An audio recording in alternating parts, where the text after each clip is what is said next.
So Andrew, could you go back a little bit in time for us and kind of share with the audience how you started in the concept around Hardedged?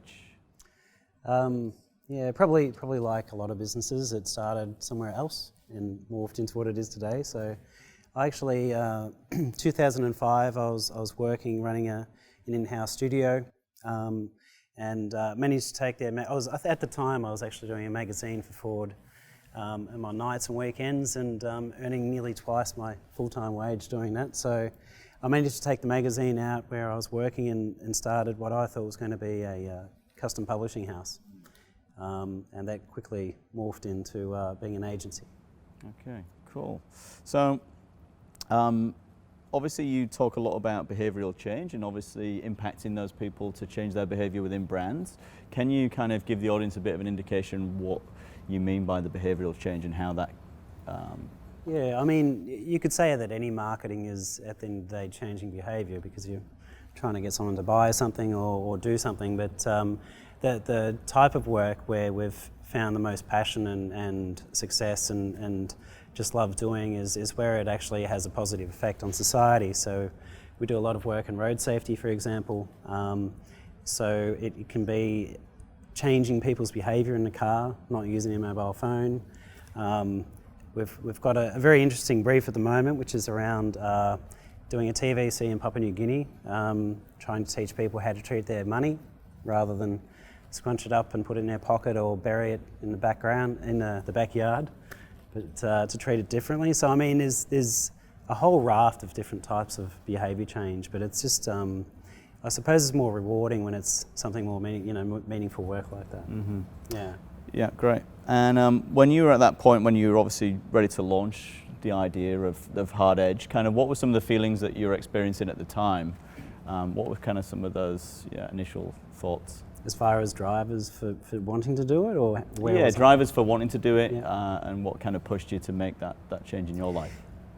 Look, I think I was always destined to try and do my own thing. Whether it would be successful or not is another question, but from an early age I was doing work for design. I am a trained graphic designer, and that's where I used to find my passion, do my thing. So I used to, in high school, I was doing logos for companies and stuff wherever I could, and earning a dollar. So I was always sort of wanting to do my own thing. And looking back now, I can say that, I guess people change as they, move through life, but I also would say it wasn't that clear and formulated as you'd probably like it to be. So I just knew I wanted to try and get out and do my own thing. And the fact that it changed into something different quite quickly probably shows that I was finding my feet about what that would be. So was there a strategic plan around that in the early stages, or was it kind of just get up and go out and do it and see what happens? I don't think I knew what strategy was when I started, to be honest. I had a plan as far as I did it what I like to think is a smart way. So I had a certain amount of money I was earning each year, and I went out and that wasn't affected at all. So at least I had, I was earning the same income and I was starting something from scratch. But as far as a plan goes, it was just get out and then try and grow the business. And I had some leads, some people to talk to, all that sort of stuff. But it was certainly a risk. But a risk from point of view is the worst that could happen is I have to go and find a job again. So yeah, certainly. Yeah. So after launching then, was it everything you expected it to be? Kind of, did you have a picture built up in your mind before then? Well, I started working from home in a small one-bedroom apartment, so I had a definite picture. I knew every wall, but it was funny. Like 2 months in, I was sitting there one day at my desk, and doors open. It was a beautiful sunny day outside. Here I was living my dream. I was seeing a girl I was very happy about. I had a car that I always wanted to buy in the garage, and this is a good life. And I actually felt this sort of wave of depression come over me. It was like, what's wrong with me?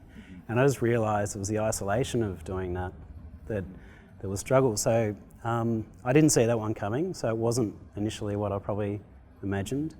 So I then went out and got an office and started to try and make sure I got more contact with people. So talking about the depression and kind of changing behaviours yourself, did you feel as though that was probably one of the most important things in your entrepreneurial journey? Would you say being able to evolve and adapt and understand your needs a little bit more?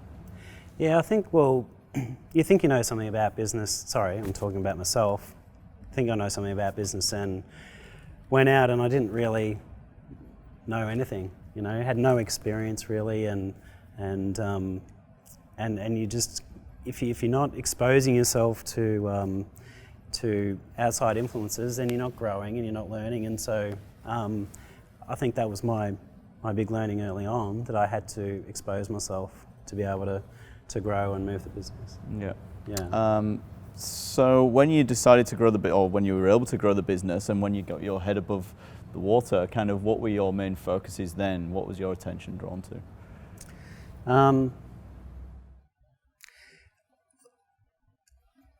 Yeah, it's a hard one to answer. I think I was literally just focused on trying to find the next gig, if that makes sense. Yeah. So I was trying to meet people and trying to find avenues of getting new work and probably not focusing on the right things. You know, I was a sole trader at the end of the day, so I didn't have to sort of put a lot of systems in place and that kind of thing. But I probably wasn't strategically thinking about it, if that makes sense. Yeah. So whereas now you're probably able to pick and choose some of the people that you work with and be a bit more selective, would you say?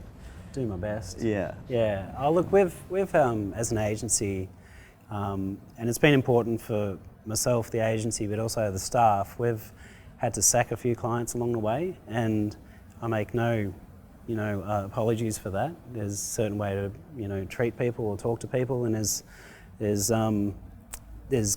good business and there's bad business as well. And so, life's too short to waste your time spending it with those that don't want to, move forward or work in a collaborative way. Yeah. So, yeah. Sure. So your business, obviously, it works a lot around telling stories for other brands. What would be your advice to the people out there about telling a story about their brand and getting their message out there? That's a very big question, Wayne. Yeah. I think at the end of the day, quite simply, there has to be some sort of plan there that's founded with a truth about the business, about yourselves, that is actually something that you have proof points against. So to have a brand value proposition that has meaning and substance behind it is key to move forward, and it constantly changes. I mean, as a business, we are constantly evaluating our brand value proposition as well. So, and further to that, having a story, like knowing your why and all that kind of thing is also very important. Not just from an external point of view, but from an internal point of view. If you don't personally engage and relate to what you're doing and how you're doing it, you're probably not going to do it very well. So, yeah. Sure. And just going back to some of those early stages when you were first taking off, what were some of the major hurdles that you were having to jump over? Well, I think what I lacked in experience when I started is something, if I went back and could change something, it would have been to get more experience working in agencies so that I knew what was good and bad, and then I could apply that in my business. And so it was really, the battles were just knowing what to really focus on and what to do and how to grow a business that I'd actually, in a way, never been a part of. I've never worked in an agency, and here I am running an agency. So I think there was gaps in my knowledge there that I've only been able to fill by experience, but it's taken probably longer. Mm-hmm. Yeah, and talking about filling some of those gaps now, how do you kind of educate yourself and stay current to everything at this moment in time? Conversations, talk to as many people that I can listen to. Been a member of the entrepreneurs organisation, which has been for 7 years, which has been key to my development. Probably taught me the value of learning and the type of learning that's really important. For me, reading books, which I'm pretty hopeless at, to be honest, I don't have the patience, but reading books is one way to get information, but I get more from a conversation, and so, yeah. Yeah, cool. So what does the future hold for Hardedged? What are the kind of things that you're working on at this moment in time, and into the future? Yeah, well, we've probably tightened our proposition in the last 3 months. So we're currently moving the type of work that we've been doing to something new. And funnily enough, those conversations that we're having now are so much easier and fluid because we're even more sure about who we are, where we're going, and what we want to do. So the current projects, we still work with those brands that you mentioned at the start, and that's sort of day in and day out kind of work, which we will stay with, but it's probably more trying to tap into those bigger projects that change behaviour, and getting onto those pitch panels and what have you. So and government's an area that we haven't had a lot of work in previously, and that's a whole new minefield that I'm probably starting to try and get an understanding of. Yeah. And then just touching a little bit on the future of work then, so within your organisation, do you have, are you kind of utilising the gig economy? Do you have people that are working maybe sometimes on shorter contracts and things like that, or how do you see the future of it? Yeah, well, growth is a bit of a struggle. I was just talking earlier to someone about it, that it's a juggling act of having enough work for the people that are there, and it's a service-based industry, so we charge by the hour. So to make sure that we have a sustained growth is a challenge, and so you do have to look at those other options. We've always used freelancers, and we've got freelancers we work with on a daily basis, but we can't justify obviously having them there permanently. So it's as far as the future goes, it's really we do a program with Swinburne University around road safety, and it's now a mandatory program with the design communication students. We've been running that for 3 years now, and we're taking it to Sydney next year. This is something that we're very passionate about, but it's actually become quite a proof point around the type of work that we're capable of doing and wanting to do. So it's probably moving, just as I said, that type of work that we're doing in the future. And touching a little bit on the passion there, what was it that, obviously you've done quite a lot of work around the road safety elements. What was it that led you to that initially?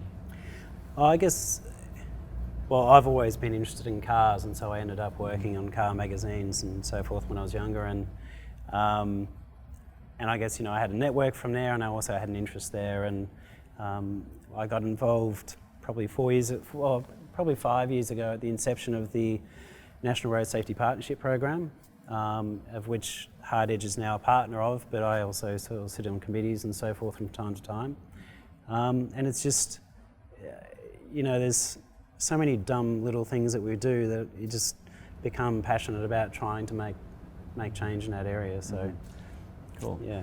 And do any of your current staff members kind of share their passions with you and talk about maybe going their own way? And are you open to those types of conversations with your staff members? Yeah, of course. I mean, everyone is their own individual, and whether they want to be in my business or whether they want to be somewhere else, that's where they should be. So I always try and support people in their own interests. I'm lucky to have a couple of guys that work very closely with me. The strategy director and creative director are both very passionate about the business and the direction we're going. So there's no way I'd be able to take the business in that direction without their support. And I'm sure some staff probably would rather work on sort of different things that are probably more tangible to themselves and so forth. But you can't sort of do that. But the work is, I think, the variety of work creates the interest there for those kind of people. Yeah. Brilliant. Okay, so I'm just going to wrap this up now, and I'd just like to say that obviously I've looked at your work and I find it quite inspiring myself, and obviously working on something that is such a dear cause within road safety. So thank you for being one of our speakers this evening. We will give everybody the chance to ask some questions at the end. So can we have a round of applause please for Andrew? Thank you.